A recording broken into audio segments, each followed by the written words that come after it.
Good morning, everyone. Today we are talking schnitzel.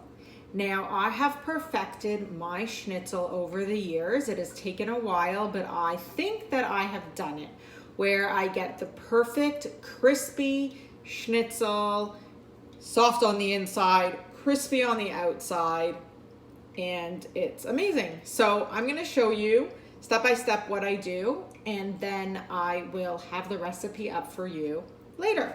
So first you want to get out your 3 dredging stations. So in this bowl, I have flour that's mixed with salt and pepper. And then in this bowl, I have eggs that I've added a teaspoon to a tablespoon, basically a generous squeeze of Dijon mustard. And then in this bowl, I have panko crumbs, which are Japanese breadcrumbs. I just buy the plain ones, and they really get really crispy. They're almost like tempura flakes.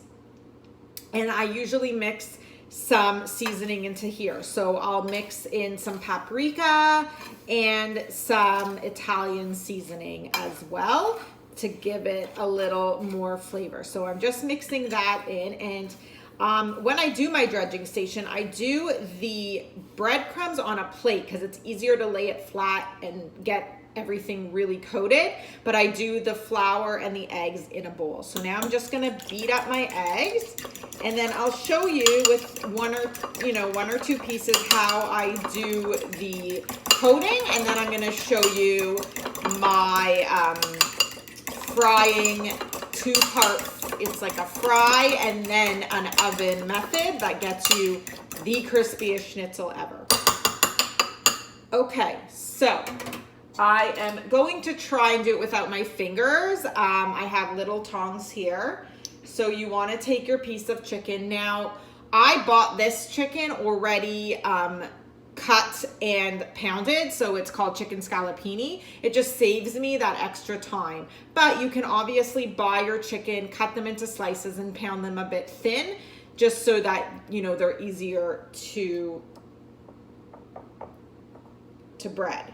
So I dredge it in the flour first. That'll just help get off some of the moisture, and I just give it a good shake.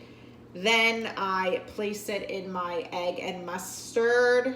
Make sure that's coated, and then another shake, and then I lay it into my breadcrumbs, and then this is the part where I tend to use my fingers.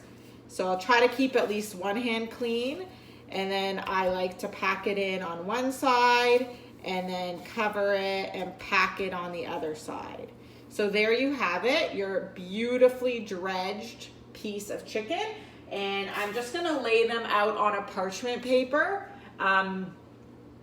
just until they're all done, and then we're gonna fry them up. Okay, so I've coated all of my chicken, and now I am ready to fry it. So I added some vegetable oil into my pot, and I just dabbed in a few drops of water. Once the water starts to pop, I know that my oil is ready. Now, we're not gonna fully cook the chicken in this oil, so it doesn't matter if it gets a little hot. All we wanna do is get a really nice browning onto the panko crumb on both sides, and then we're actually going to put it on a rack. So this is a baking sheet which I covered with tin foil, and then I put on a rack like this on top.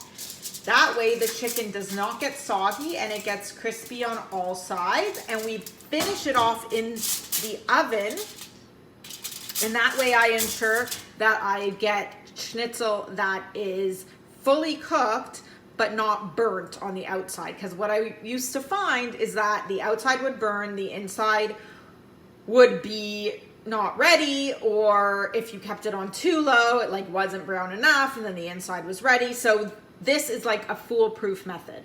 So as I said, I'm pretty sure my oil's ready. So I'm going to drop in the schnitzel. Now you don't want to do too many at a time. So these ones were pretty large pieces. I'll do probably about 3. And again, you just want to brown it until they're brown on both sides. You don't need to worry about cooking it through. So I'm going to just show you the first batch.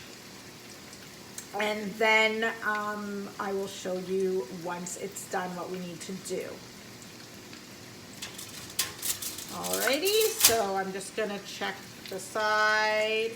So again, it's just however brown you want it. Once you feel like it's at the right color for you, you can already flip it over. You don't need to cook it through. I'm gonna up the heat a tiny bit to get the process going a little faster. So you'll probably need to about, depending on how much chicken you have, 2 or 3, 4 batches of just the frying. And then what's also great is because they were coated in the oil, when you put them on the rack, a little bit of the oil will come off, but they're still coated in oil. So when they go in the oven, they're still browning, they're still baking, which is amazing because you get this like amazing, amazing crust on the outside.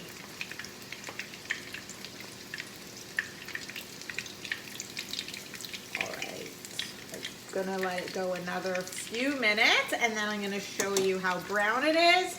I'm gonna flip it, and then we are going to finish frying the other side. So I think this is getting there. It's like really brown on the edges. So I'll flip it over and start browning the other side. Let's see my other ones. That one can use another minute or 2. This one's pretty brown. So I'm gonna flip it over. Also just depends on the heat where it's going. So I will just show you once this one finishes frying. I will show you what I do with it. All right, so once you get the brownness you want on both sides, I can't really show you here. So I have my rack, and I'm just going to line them up on my rack.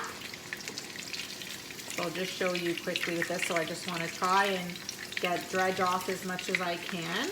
And then I'm quickly going to turn my camera so you can see that I line the chicken up, and I'm just going to line them all up in a row and pop them in a 350-degree oven for about 20 minutes, 20 to 30 minutes, depending how thick your chicken is. And then you should have the most perfect schnitzel you ever ate. Alrighty, so the schnitzels are done. Look how beautiful and brown and crispy they are. And then I just want to cut into it and show you how soft they are on the inside. So they're just nice and soft on the inside, nice and white. And then obviously you can serve this with whatever sauces you want, dips. You can coat it in honey. You can do like a Milanese and put some arugula on top. There's so many options, but with this schnitzel as your base, you have something worth gossiping about, let me tell you. Enjoy.